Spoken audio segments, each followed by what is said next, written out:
तो देखो बच्चों, पिछली वीडियो में हमने बात किया था केसेस ऑफ कॉनकेव मिरर, है ना। तो उसके सारे केसेस बता दिए थे, समरी बता दी थी आपको।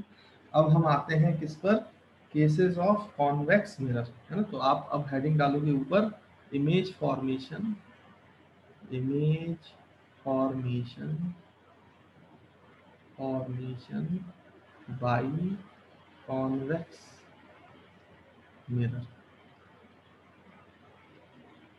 चलिए देखिए,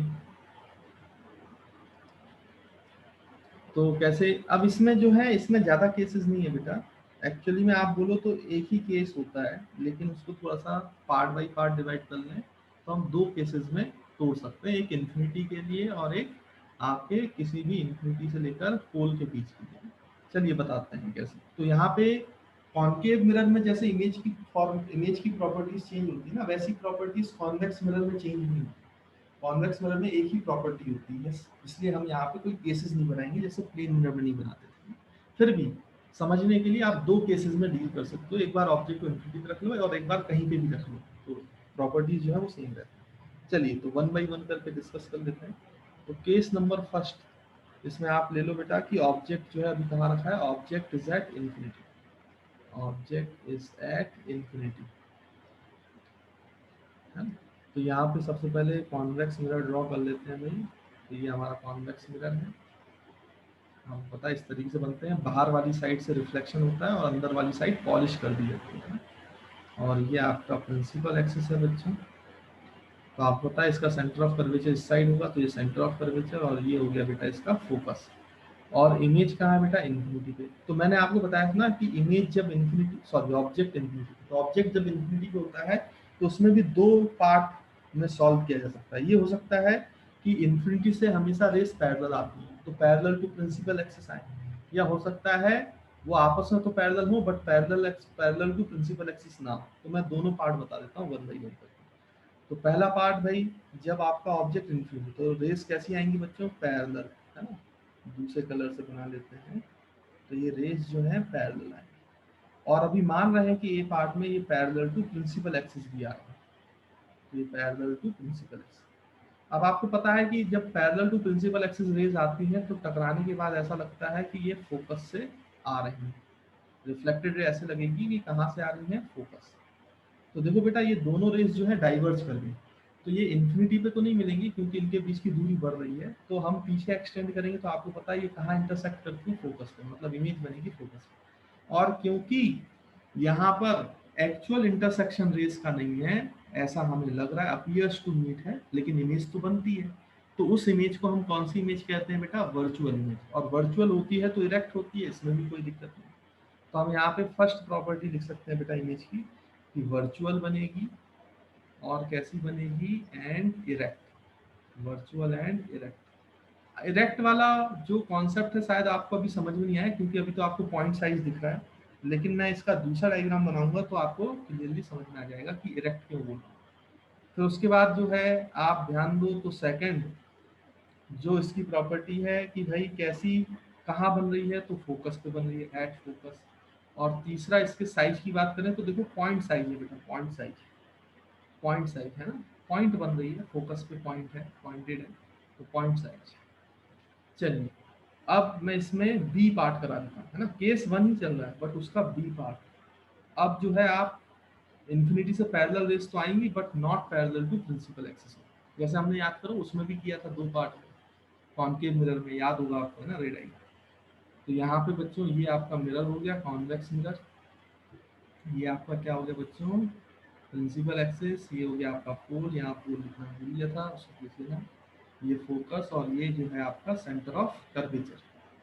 अब आप ध्यान दो, अब कहीं भी ऑब्जेक्ट रख दो, सॉरी अभी ये सेकंड केस पे नहीं है ना, पार्ट बी कर रहे हैं। तो ऑब्जेक्ट तो आपका इन्फिनिटी पे ही है, बट अब हम क्या करेंगे कि वहां से रेस पैरेलल आएंगी but not parallel to principal axis. तो देखो यहाँ कहीं इन्फिनिटी है, इन्फिनिटी में ऑब्जेक्ट रखा है, और उससे रेस कैसी आ रही है बेटा, पैरेलल। लेकिन ये पैरेलल टू प्रिंसिपल एक्सिस नहीं आ रहा, इस तरीके से आ रहा है।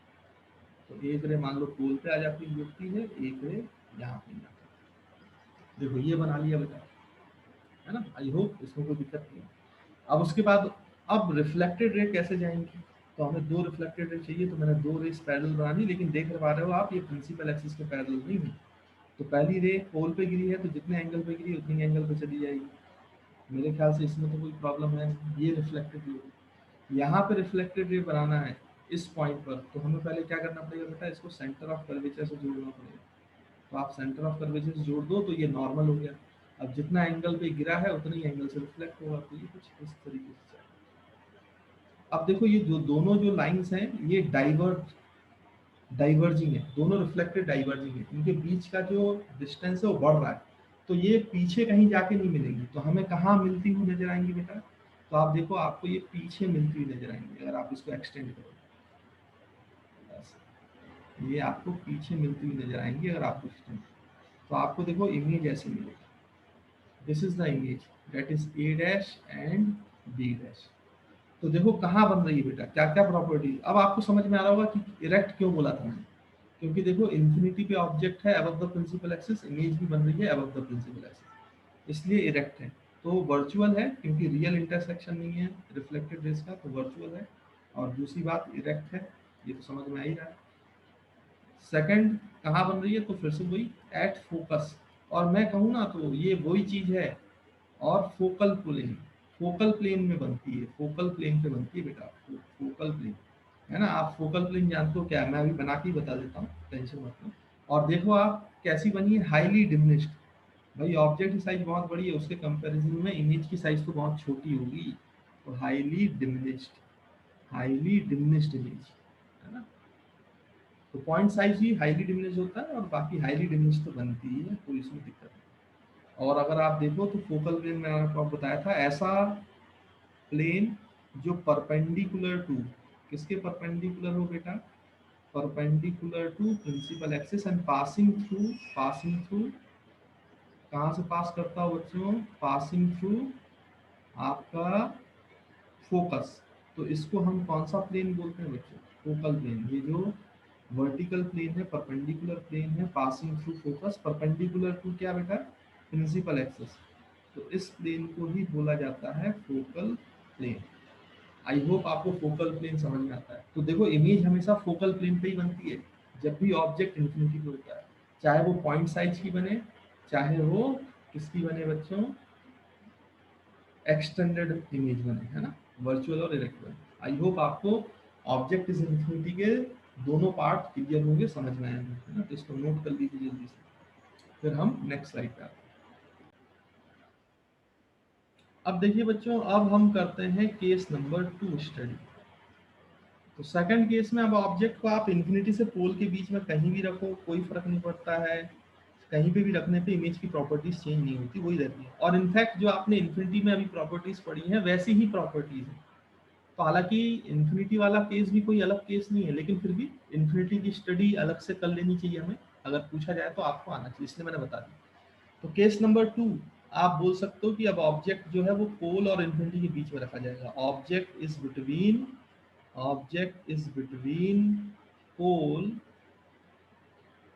पोल एंड, या इन्फिनिटी एंड पोल, जो भी लिखना चाहो लिख लो,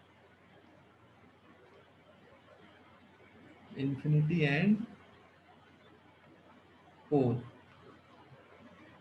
चलिए देखिए तो इसका कैसा रे डायग्राम बनेगा, मैं ये भी क्लियर कर देता हूँ। तो यहाँ पे देखो बच्चों, ये आपका कौन सा मिरर हो गया, कॉन्वेक्स मिरर। फिर आपको पता है ये कौन सी लाइन है, प्रिंसिपल एक्सिस, ये पोल है, ये फोकस है, ये सेंटर ऑफ कर्वेचर, है ना। तो सब जानते ही हो आप, कोई दिक्कत है नहीं।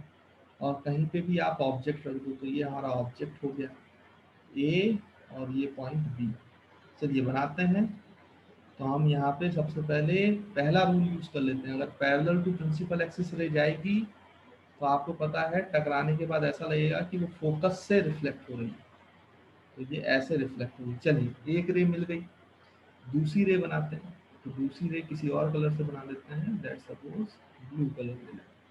तो यहाँ पे दूसरा आप चौथा रूल यूज कर लो, फोर्थ रूल, पोल पे गिरा लो। अगर किसी एंगल थीटा पे इंसिडेंट रे पोल पे गिरेगी तो थीटा ही एंगल पर वो क्या करेगी बेटा, रिफ्लेक्ट करेगी, ये रिफ्लेक्ट।